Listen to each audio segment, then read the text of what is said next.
అహం పునాదులు కదలక ప్రేమ భావమే తెలియక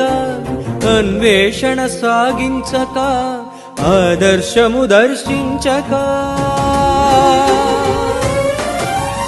అహం పునాదులు కదలక ప్రేమ భావమే తెలియక అన్వేషణ సాగించక ఆదర్శము దర్శించక మనిషి తత్వమే అరయక సమరస భావం విరియక మదిన మైలలే తొలగక మహిన గురువునే ఎరుగక ఆ బాటన నడిచేదెట్లా